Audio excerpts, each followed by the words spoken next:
LV Cousin MM size. This one comes with entropy, with dust bag, with box, paper bag, tapos yung kanyang chunky chain and guitar strap. Gold na gold yung kanyang chunky chain. Ang ganda oh, may LV dyan.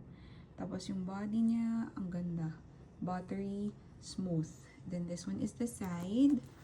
Ayan. May minimal hairlines lang here in this part of the hardware. And then sa likod, yan, very makinis din yung body. Other side. Ayan, may hairlines din here. Siguro natatamaan ng chain, kaya nagkakaroon ng minimal lang naman na hairlines. Bottom ng bag. And then all corners, maganda. Corner 1 and 2. Oops.